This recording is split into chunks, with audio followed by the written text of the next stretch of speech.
All right, we'll call the meeting of City Council order and state that the notice for this meeting was duly posted. There is a council quorum present.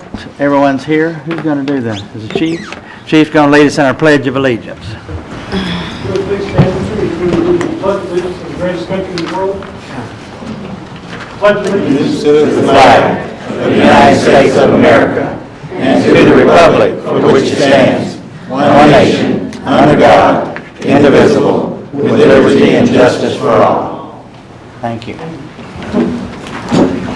You're up, Chris. Yep. Let's do this. You got the judge putting a robe on. Okay.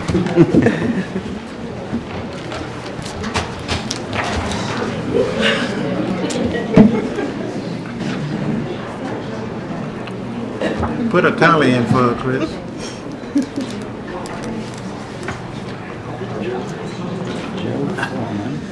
Corey's taking a picture. Thank you, but I look good for my pictures.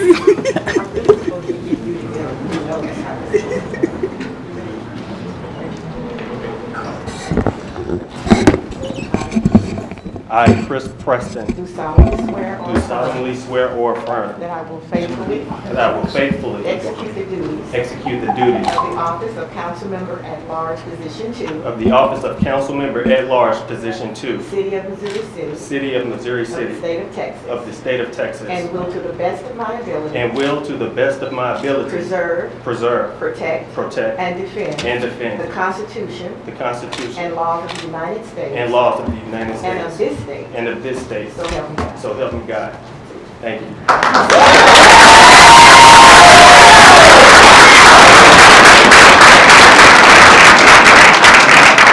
Welcome back, Chris.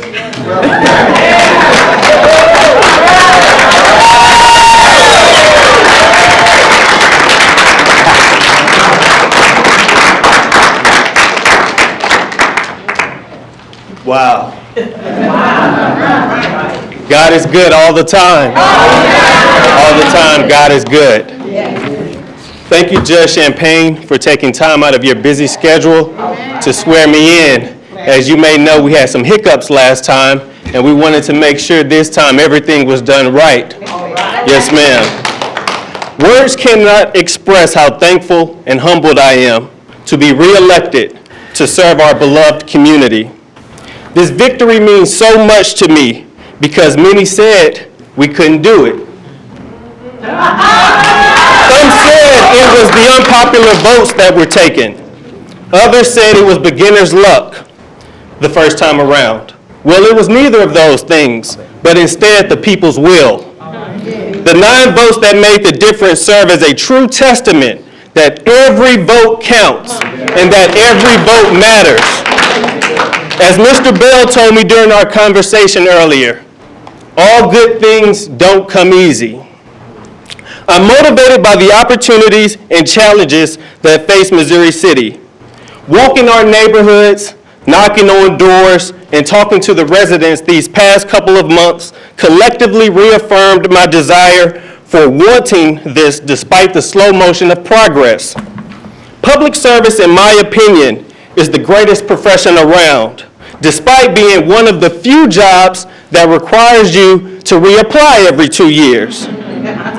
Trust me, it's not the money. I think my colleagues would agree, we don't get paid enough. It's not the recognition. Truth be told, I'm a pretty mellow guy. But I do this because you're worth it. Jesse, Jason, you're worth it. Lyric, you're worth it. This community is worth it. Ms. Vaughn, you're worth it. You are all worth it. Politics is about ideals and visions, and whose vision will lead this community into the future. Missouri City's future is bright, and it is destined for great things if we make the right decisions. But we can only arrive at our destiny together as one. They say good things come to those who wait. Well, that's not true in our case. We cannot afford to wait any longer. The time is now. Dreams do come true. You just have to work hard, never compromise your beliefs, and look to the hills from which your help cometh. God bless Missouri City, and God bless the United States of America. Thank you.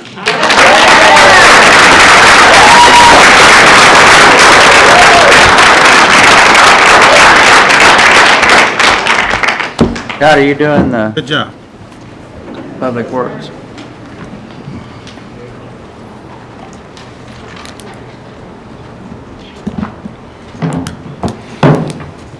John, if you could join me up here. Mayor and council, members of the public, we're here tonight to recognize the good works and a acknowledgement that John Foreman, our fleet superintendent, received from the American Public Works Association.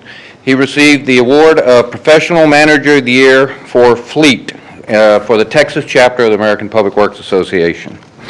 I'd like to give you a little bit about why he received the award. John, you've been with us about a year and a half now, just a little shy of that on that. I spent 25 years in League City before we managed to hire him away, and has replaced a 30-plus year employee who had a lot of history. John's got himself and 3 other mechanics, and together they maintain 450 pieces of equipment and vehicles, everything from weed eaters to the big red trucks the firefighters drive on that. One of the issues that we were facing with the loss of our previous staff was emergency vehicle technician certification. Working with our public safety employees, John developed a couple programs, working with police and fire, to better address the repairs of fire trucks and also getting police vehicles on the road when we purchase new vehicles. He worked with outside contractors to reduce the time needed to repair emergency response vehicles, cap fleet upfitters to handle outfitting new police vehicles, Sid and Martin's emergency group to assist with fire truck repairs, and our biannual maintenance on them. I would be remiss in not acknowledging police and fire's contributions to this program and their support on these programs. This allows repairs to be done quicker, police cars put in use sooner, fire trucks repaired and maintained more quickly on that, and improves the investment that the taxpayers are making in our fleet. John also is big on public service. For 8 years, he's been involved with the Texas Association of School Bus Technicians as a board member and instructor. He teaches classes in safety, air conditioning, commercial DOT inspections. In 2011, he competed in a mechanics competition, got second place in the state in that. So due to all these good works that John has done in his short time here, I am proud to recognize him for the Texas Chapter Public Works Association Professional Manager of the Year.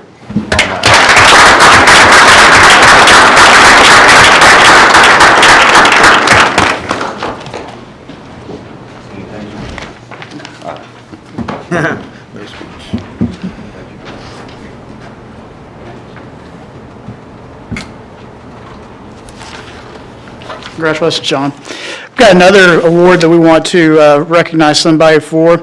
Alan, if you'd join me up here. This is Alan Phillips. He's our purchasing manager. He is one of the people that looks out for you and me, for the organization, making sure that when we go out and we purchase, that number one, we do it correctly, and number two, that you're getting the best value for your buck. And Alan joined us 14 months ago. We were fortunate to get him. He's someone who has been in the profession for many years, recognized not only in the work he's done in cities, but also in different colleges throughout the region. And he's been recognized as, I think, probably the highest honor you can get is to get recognized by your peers. And Alan has done that this year, and being recognized by the Southeast Texas Association of Public Purchasing, mouthful, as the 2016 Manager of the Year. And again, looking back at this, it's for his leadership that he provides within the organization that he serves with them, and also the work that he does here for you and me and for the council, and making sure, again, that we're good stewards of our funds. And so I want to take this opportunity to congratulate you, and again, thank you for all you do, and look forward to many more years.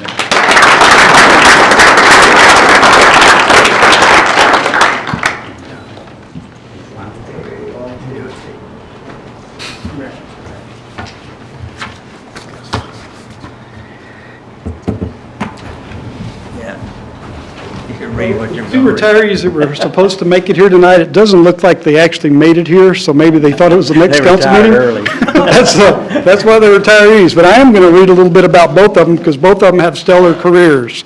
And I'm going to start with James Joseph first. Detective Joseph, many of you probably have met him through the years. He's been with the city for 22, and I'm proud to say that I was his field training officer when he was a rookie, so one of us is old. But James began his career in 1994 as a patrol officer, and he was assigned to the field training officer, so he ultimately became a field training officer like I was to him when he began. During his service with the police department, he also became a detective, and that's where he stayed until he retired recently, which he plans to spend a lot of time with his wife Donna and his daughter Ariel, who's about to enter high school. He's about to turn really gray. But during Detective Joseph's tenure at the Missouri City Police Department, he has served as a hostage negotiator for the East Fort Bend County Regional SWAT Team, which is what your police department is a member of. He also spent many years investigating crimes against children, represented the Missouri City Police Department at the Fort Bend County Child Advocacy Center. He also represented the Missouri City Police Department with the FBI Joint Terrorism Task Force, where we have people assigned to that. He's received numerous commendations for his exceptional service, ranging from calls of service involving unlocking people's vehicles and all the way up to aggravated robberies. So he's seen the whole gamut. He's grown a really, really thick beard. I told him he looked like the old man of the sea the other day, so if he's here, I may even overlook him. But I also want to tell you about Officer Brian Norwood. That name may seem quite familiar to a lot of you, because prior to him coming back in June of 2013, he served the city for 20 years.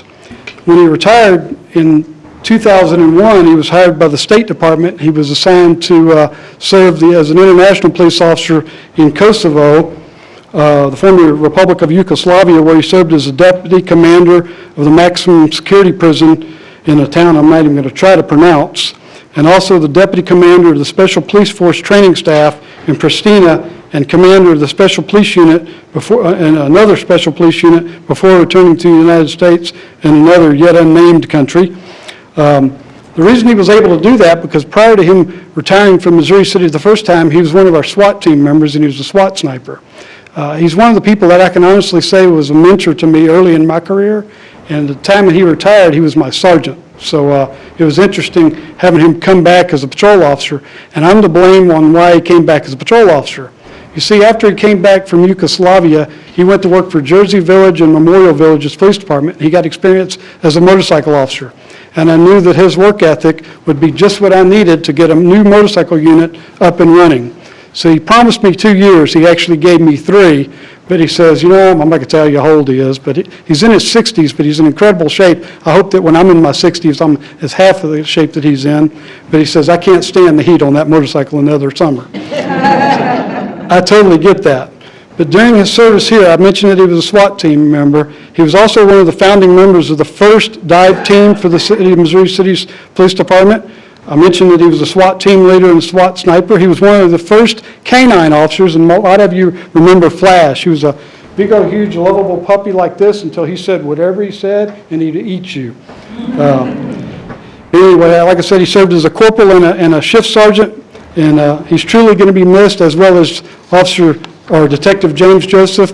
We'll probably get to do this again if they show up at the next council meeting, if they'll allow me, and I'll try to embarrass them while they stand in front of you. So thank you for allowing me this time to tell you about these 2 outstanding officers and their contributions to you, the community of Missouri City. Thank you.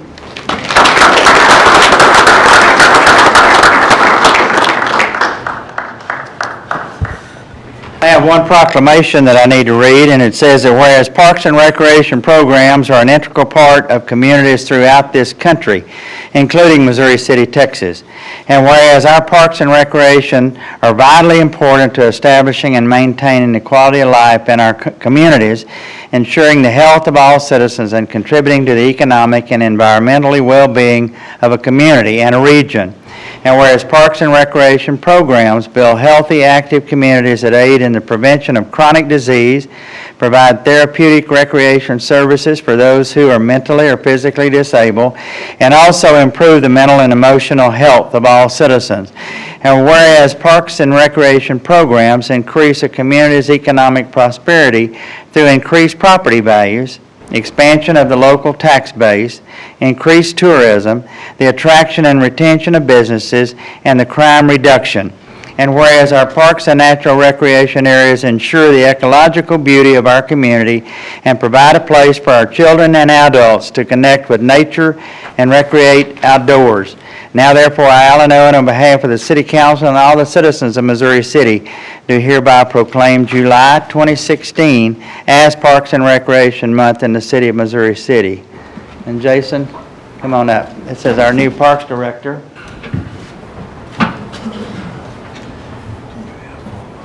And by the way, for those that missed the July 4th celebration last night, you missed a great event. For those that were there, you know that we probably had over 15,000 people show up. I don't know what we're going to do when we get bigger than that. We're trying to figure out if we can go to NRG Stadium or somewhere like that. But, our Parks Department worked tirelessly, along with a lot of other people in the department, to put that fireworks display together. Our fire department was there to make sure that it was done safely.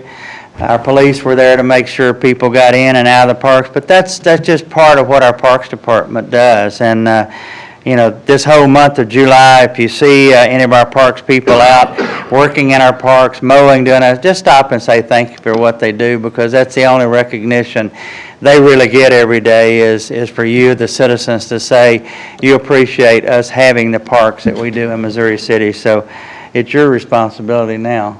Thank you. He brought his family here from Chicago just to see that fireworks display last night. Were they impressed? They were. Okay. They want to stay. Good. So. You better want to stay. Come on. You want any of your people up here with you? They're all back there. Oh, let's Come get on the up there, let's get the guys. staff up here. Yeah, come on, guys. These people are dedicated. They worked super late last night.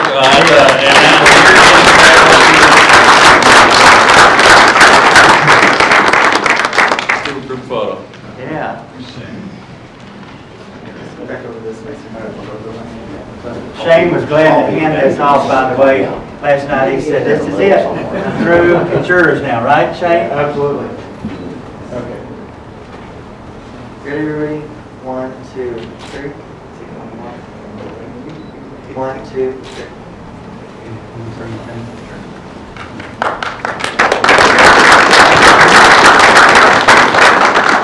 Aside from recognizing the staff for a job well done and everything that they do, Mayor Pro Tem, Council, thank you for this proclamation.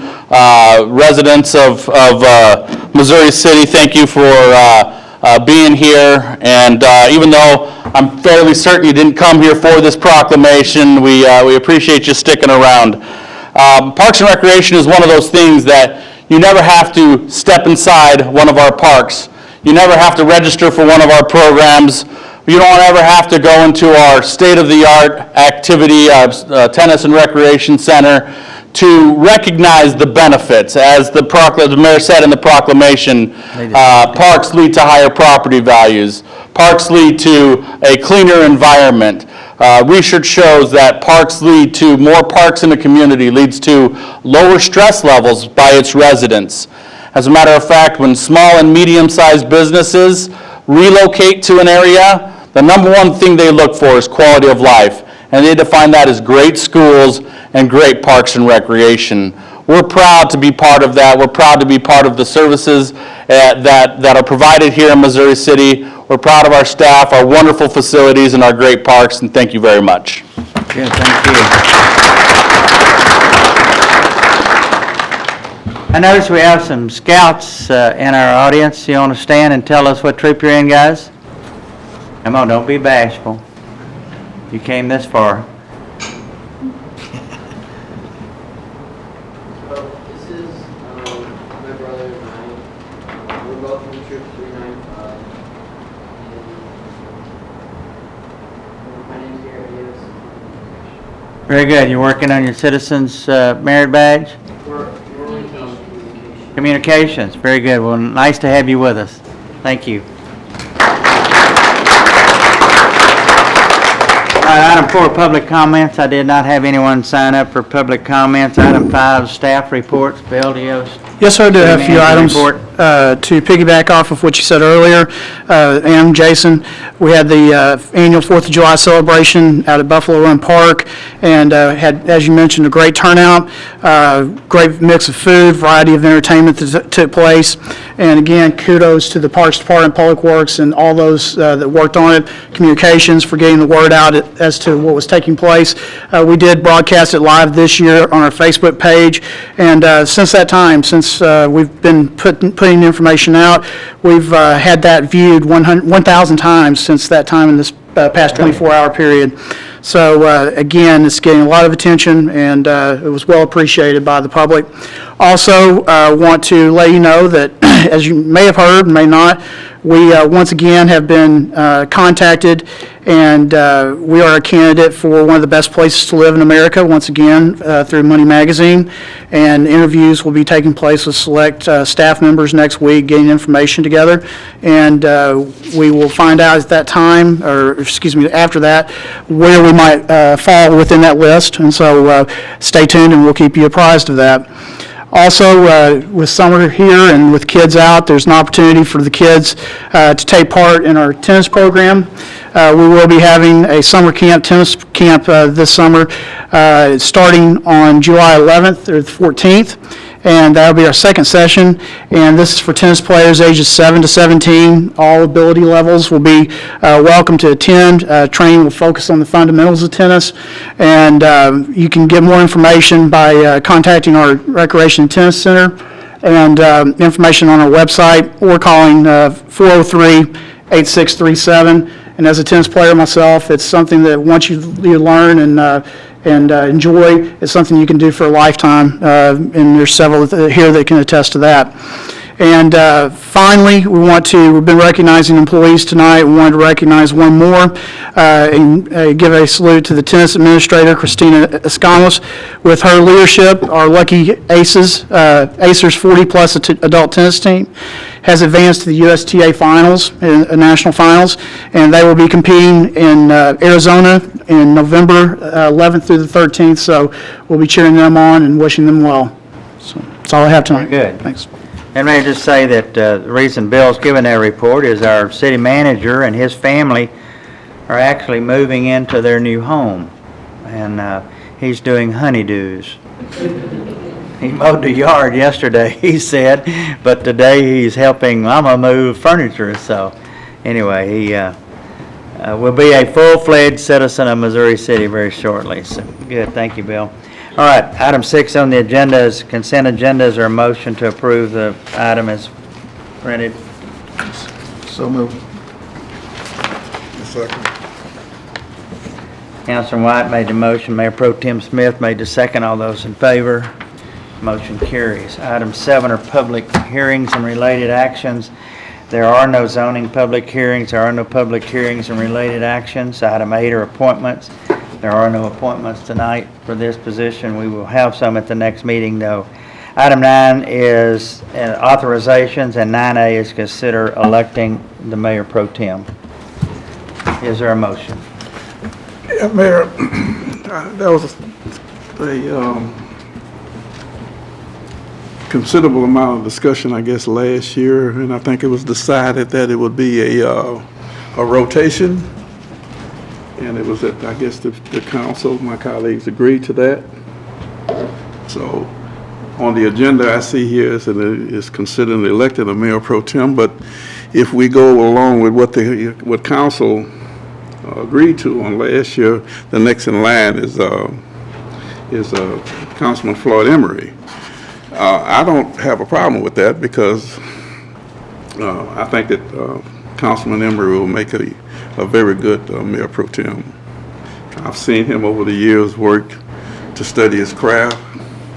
He has developed as an authority, and especially in the financial aspects of the city business. So I think it's an honor for me to say that we need, since we have decided to continue the rotation, that Councilman Emery should be the next in line. So that's your motion. Is there a second? Second. A motion and a second. Are there any other nominations? Not, we'll vote all I those. would no. like to make it very clear, so next year we know that the next person will be Yolanda Ford. But there was never a policy, I don't believe, that we agreed on, though. It was a discussion, but there was, I mean, you can correct me if I'm wrong, Joyce, but. Correct. The policy wasn't formally adopted. Right. That's correct. And I think that was for a reason. So that there was no policy. Well, That it could change. so when we get to to next year, we already know. Right. I'm just making I it think tonight. we all agree to that so we policy. agree. I think So if you're they don't right. remember, we can say it was mentioned. Well, I like to let the records reflect that my motion was based on what I perceived the agreement was last year, so, yeah, but I will operate at the dictates of council. All right, there was a motion by outgoing Mayor Pro Tem Smith, who, let me say, has done an excellent job in that position for this past year, and second by Councilman Rulis. All those in favor? All opposed? Motion carries. Councilmember Preston will abstain. Item B is to consider granting an easement to Quail Valley Utility District for the construction of a water line located north of the estates of Waterford Residential Subdivision, south of the Quail Valley Apartments, and east of Lake Shore at Brightwater Residential Subdivision, and west of FM 1092. All right, we've narrowed that down now. Mayor and Council, this is a water line to serve some of the commercial development that's on the west side of FM 1092. It was originally spurred by the construction that's ongoing of the many warehouses that's out there. The original water line that runs down 1092 is actually under the edge of pavement out there. It makes it very difficult to tap and very expensive for developers to tap. What we'd like to do, as shown on the attached map, is grant an easement to Quail Valley Utility District that will come off the water line that runs along Channel A between American Legion Park and the small Brightwater Lake, and that will cross the city's property, and we would have no problem, and staff recommends approval of this. This will make it easier for future developments to obtain water at less cost. Very good. I'll make that motion. Councilman Rulis made the motion. Is there a second? Second. Councilman Preston made the second. All those in favor? Motion carries. Item C is consider authorizing the city manager to negotiate and execute an agreement for executive recruitment services for a Public Works Department Director. So moved. Second. I Councilman, have a comment. okay. Why are we going out for recruitment services? We have an HR director who has a doctorate. He couldn't provide these services. We did originally do an in-house request for that. We did not have a pool of candidates that we felt that we were comfortable with making an offer to anyone out of that pool of candidates from our in-house. We believe that the resources that an executive recruitment firm brings to the table with their extensive list of contacts and their ability to do stuff that may not be the same, that we might not have the same ability.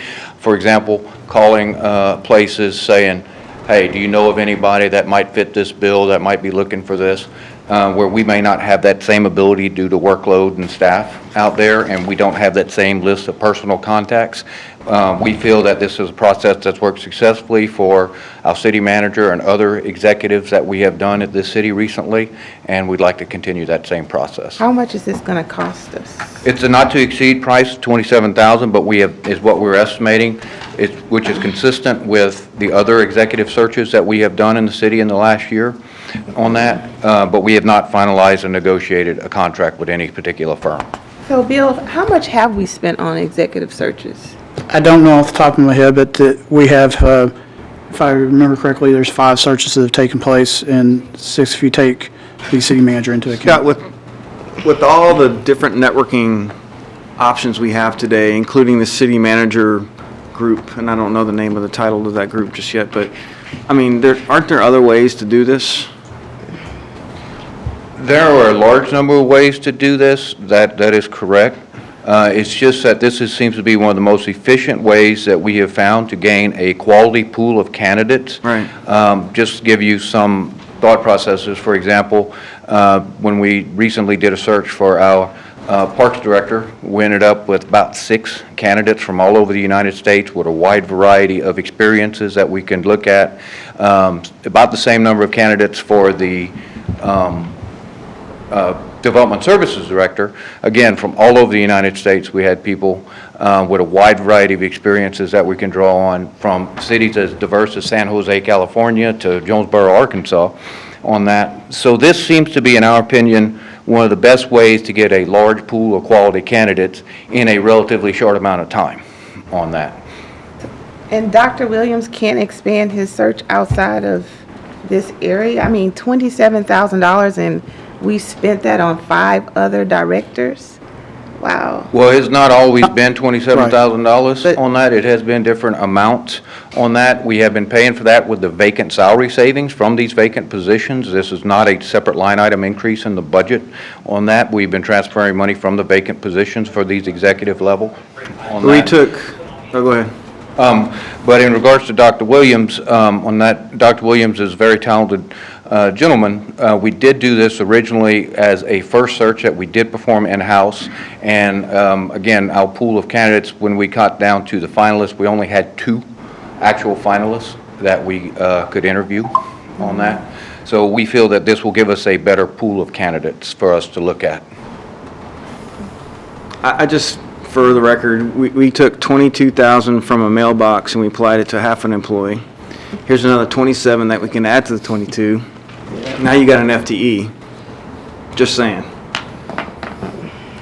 I can understand recruiting for a city manager, for an assistant city manager, but something like that, we should learn to start our own processes and then leverage our folks. That's my take. Well, I think what Scott's saying is that we have attempted that, but let me just point out that that's not the only job Edward Williams has at the city. He's got over 300 employees he oversees. His job is not a recruiter firsthand, and you know, it's like Scott said, this is not a line item. We haven't had this position, so we haven't been paying this salary. So what they're doing is taking what that salary would have been during that, or portion of it, to go hire the best person that's out there from a professional who does this for a living. I mean, we can sit here for another 3 months, and we can let Dr. Williams go out there and play games, and that's what it is. He can go to TML, he can throw out all those things that he's already done, and we're going to end up with 2 candidates again. Or we can go with a national search firm who has the resources, just like we've hired our Parks Director. Came from Chicago. Edward didn't find him. You know, we searched. Anthony came from Austin. We searched for that. I think if we want to get the quality person that we need, and I don't disagree, guys. I mean, I came from a business that used a recruiter. And I know what you're saying. I wasn't really happy about the post office box either, but I gave in and said, yeah, we can use that half per. In this particular case, we're sitting here with a job that is critical to this city. This isn't some job that's out there that we can fill internally with just anybody. I think this particular job, we've got to find the right person, and Public Works is a huge piece of our budget. And if we don't get the right person in here to help us do the right things, then we're going to be wasting more money as we wait until we think the right person comes along and applies with Edward. If I could add one more contributing factor, difficult factor, we're also looking in this position for not just a person with experience in public infrastructure, but also a professional engineer, which again adds another complicating factor to that search process, looking for both the PE and the public infrastructure and public background. The other thing that I have learned in my career here at this city of Missouri City, and I think is true in a lot of places, is the temperament and character of that person that holds the city engineer position is very important, because the biggest thing you got to realize is only about 1/3 of your decision making is based on engineering at best on that. There's a whole lot of other factors. So trying to find that right personality is also another very important item. And I assume that he's taking Robert's place, He would. which oversaw all of our water and sewer and our wastewater treatment plants and so it takes a special person. This isn't somebody that Edward can just go out on the street and find. It It's a just very takes a good, very a very special tough skill person. set. We're not saying Edward go. We've got TML you mentioned. That's a huge That's where he's network. gone. Okay. That's where he's Yeah, but gone. I think for $27,000, we can let Edward try this again. How much time do you want to give him? Let me, having done this for a living, You and me both. from the largest hospital system in this area, we use search firms for specific reason. Edward can't go get these people, okay? He can recruit on a routine basis if they apply. You use search firms when you're trying to seek out certain quality. They have the ability to do that. Number one is Missouri City is not going to call somebody's job and talk to them, for example. Edward's not going to do that. That wouldn't be ethical. But that's what search firms do. They have lists of people who are already employed, and hopefully you want to find somebody who is employed that you're not going to contact directly. That's part of the role of a search firm. And I understand that. I was a recruiter for 6 years. I understand that. But, I mean, we are responsible for taxpayers' dollars, and to continue to go out when we have a person who has a doctorate, who is experienced, to continue to go out and spend this kind of money on search firms, I can't agree with that. I mean, we can vote. I mean, I just can't agree with it. Well, I don't think his doctorate is in search firm. His doctorate is in HR management. That ain't saying a whole lot, Yolanda. I think it is. I mean, he has He's not a experience recruiter. too. So. He never has been a recruiter. He's a HR manager, and that's managing, health care and employee complaints and all those other kinds of stuff. This is a specialty deal, and Scott, have you identified they're the firms that you're going to use? We have had initial conversations with a couple firms. Honestly, my initial impression, and we got to follow the purchasing procedures, but I think that we have a couple good candidates, a couple good firms. SGR, which we use for our Parks Director, has a lot of specialty in this area, but we haven't finalized anything with anybody. Who's the other one? The other one would be either Waters or Appion on that. We're also doing a search for similar type department head positions with the fire chief too, but that's a specialty recruiting firm that specializes in fire services. But we didn't use Edward for that either.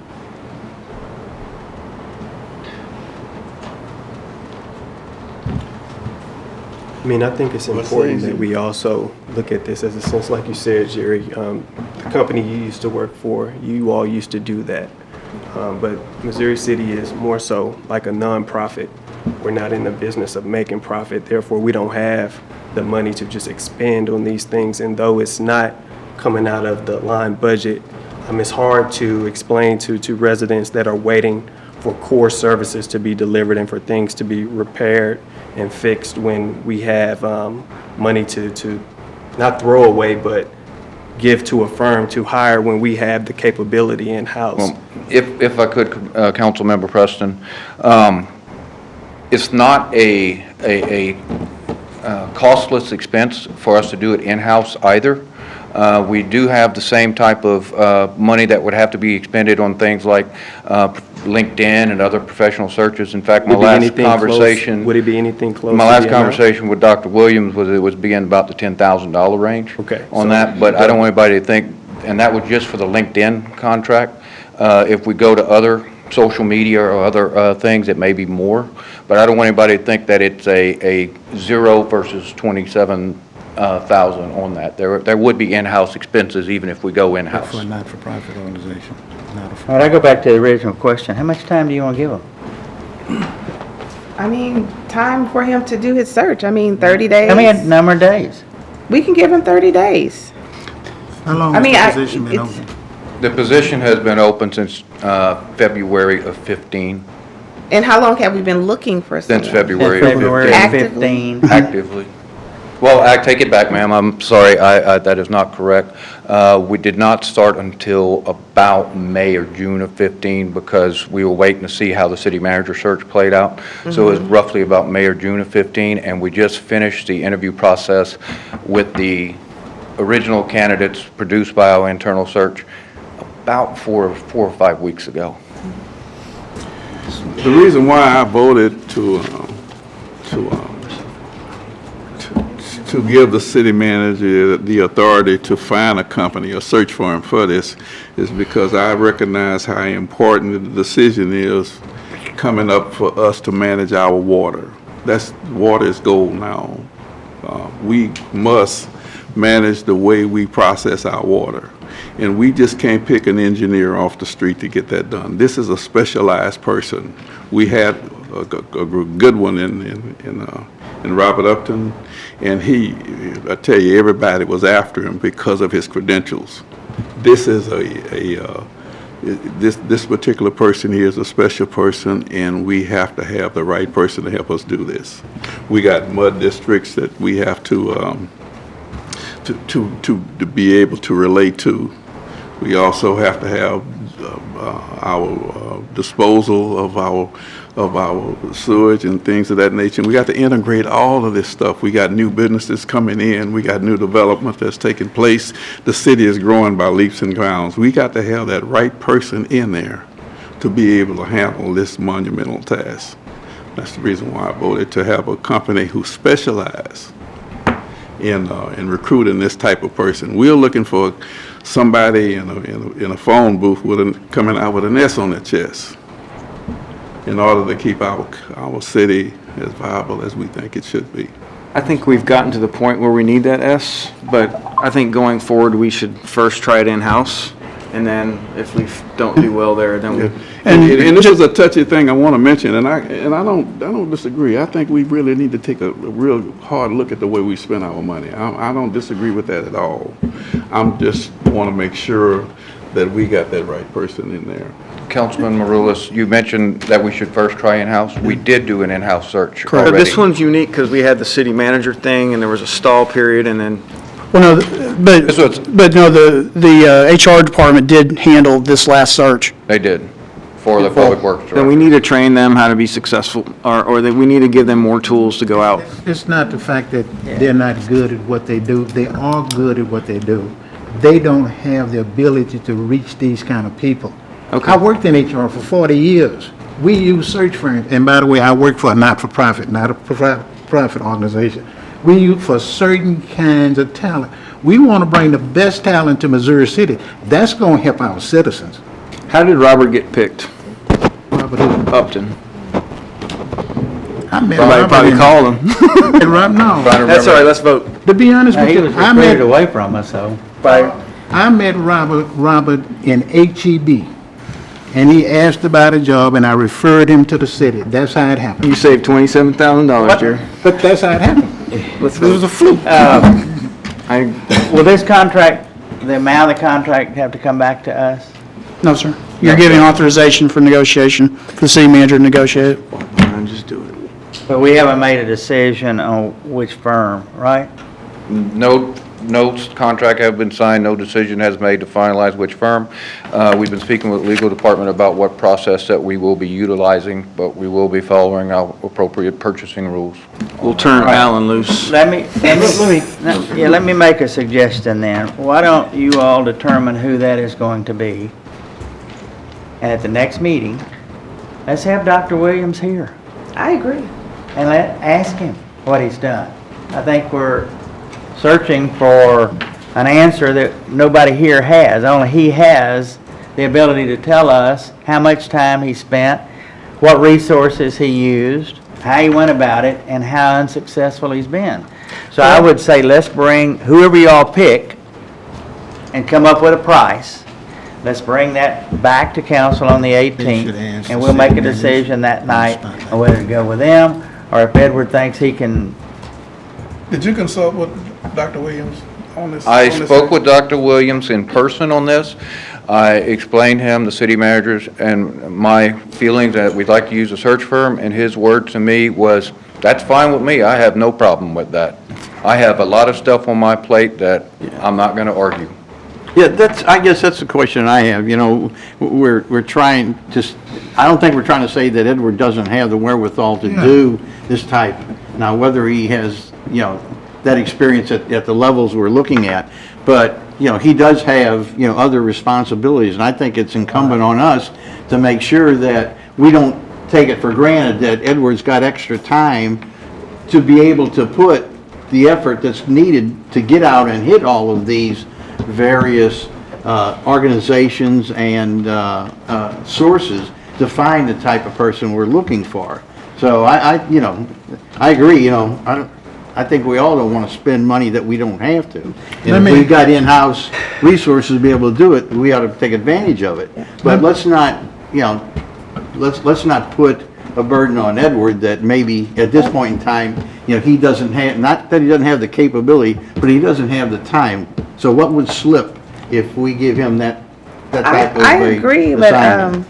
I think the mayor was right. We should have Edward here at the next meeting, or when we put it on the agenda again and we can discuss it. That's not the right person, and let me explain why. Edward reports to the city manager. This is a recommendation from the city manager. Well, and the city manager will be here at the next meeting, too. Yeah, we can just postpone this until the next meeting, when the city manager is here. Let's not do that to Edward. That's the point I was going to make, and I appreciate you bringing it up, because what we're getting in a gray area here. We hire good people to make good decisions, and right now we operating in my opinion kind of in a staff mode here, and we shouldn't be in a staff mode. Well, we hired a city manager. We got city managers and we got HR directors, and we seem to think that they're doing a good job here. Maybe we should let them go about the business of doing that. So let's consider that as well. So you change your motion to postponing this item until the next meeting? No. I stay steadfast with our motion. Did he get a second? Yes. Yeah, you seconded. Yeah. I would like to tag the item. I withdraw my second, and then you don't have to worry about it. Nobody seconded. I'm going to tag it till the next meeting, and then Anthony will be here and we can. Well, I'll withdraw it, but I don't think she can tag it now, because it's been a discussion. Before the final vote. Yeah, okay. But all right. To keep from tagging it, I'll withdraw my motion. I'll do that. Okay. All right. Withdrawing the second would have done the same thing. Yeah, without a second, it's dead anyway. Item 10 are ordinances 10A. An ordinance of the City of Missouri City, Texas, establishing maximum speed limits for all school zones located within the city, including designating locations and times, providing for repeal, providing a penalty, providing for severability, and declaring an emergency. This is the first and final reading. We do this every year. Is this a new one? This is a little bit different reason that we're doing this one this year, but that's due to the recent House Bill 2610, where they had to require school districts and charter schools to provide at least 75,600 minutes of instructions. Then the school zone intake and dismissal times have to be adjusted to be able to have them provide those required 75,600 minutes of instruction. So that's... Who are they instructing? To the kids. They're extending the day. Yeah, they're basically having to change the amount of instruction time, you know, during the day. They're extending the day by 10 minutes. Oh, yeah, okay. So that's the purpose of it. It's just... Move to adopt. Second. Okay. Motion by Councilman Wyatt, second by Councilman Marulis. All those in favor? Motion carries. Item 10B. An ordinance of the City of Missouri City, Texas, amending Chapter 70 offenses of the Missouri City Code, amending regulations related to smoking, providing for repeal, providing a penalty, and providing for severability. Your motion. Good Yes, evening. ma'am. My name's Beth Taylor, and I'm one of the assistant city attorneys for Missouri City. You may recall that at the June 20th special city council meeting, Councilmember Preston proposed some changes to Chapter 70 of the Missouri City Code, specifically to incorporate into the smoking ordinance the use of electronic nicotine delivery systems. These are referred to as ENDs, and the most common END is an e-cigarette. For background on how this came about, the FDA came out with a ruling in May that starting next month, the FDA is going to begin regulating e-cigarettes. Because of that ruling, Councilmember Preston met with the Fort Bend Community Prevention Coalition to talk about adding e-cigarettes to Missouri City's current regulations. Councilmember Preston then presented those changes at the June 20th special meeting, along with a few other proposals. The consensus from council at that meeting was to move forward only with the e-cigarette portion of the suggested revisions. So that's the ordinance that is for your consideration tonight. If you look at the tracked changes version of the ordinance, which is included in your packet, this new version of the ordinance defines e-cigarettes and then explicitly includes e-cigarettes in the definition of smoking. That means that if this ordinance goes into effect, smoking e-cigarettes will be prohibited in public to the exact same extent that traditional smoking is already currently prohibited. The other changes to the ordinance in sections 102 through 107 are unrelated to Councilmember Preston's suggestion. These changes make prosecution of the ordinance more efficient by eliminating exceptions to the rules and instead adding affirmative defenses. Please let me know if you have any questions related to this. Well, to say that in a short way, all they did was add e-cigarettes to what our smoking ordinance was already. You Correct. could have said that in about that long. You did fine. I'd rather hear her say it. And that's all. And then the general public would have understood what you just said. Mayor, Instead of all the move to legal adopt. stuff. Second. Move to adopt. Okay. Second. Lawyers have to say all their legal stuff, I know that. You did good. Right, E. Joyce? You get paid by the word? Yes. Yeah, I thought so. Actually, by the letter. By the letter. That's probably right. Been a motion and a second. All those in favor? Motion carries. There are no resolutions. Any announcements? Chris? Thank you, everyone, for coming out tonight. Just remember, politics is local, and what happens here affects us all. Gary? Nope. Mayor Pro Tem Emery? You know, I tell you, I was blown away by the number of people that were at the Buffalo July Run, 4th? July 4th. I mean, it was, you know, it was unbelievable. But I also would say that the way that it was organized made it manageable. So kudos to the Parks Department for the way that they, and all others, you know, with police and fire, that the way they organized that and had it structured. Did we do a head count on how many people actually rode Metro's bus from the park and ride? I mean, I was told that there were 25 or 30 each time the bus ran. I just wondered from Metro's standpoint. I can check with either Park or Metro. Yeah, because I thought that was a good service that they offered and probably one we're going to have to think about even more. That parking lot was full. Yolanda? Congratulations, Chris. I guess you're pretty cool. Anthony? Just echo what Floyd said, great time and great organization. Thank you all, staff members who were involved, incredible. Don? I have nothing to report. That's good. That's short, huh? All right, very good. Thank you.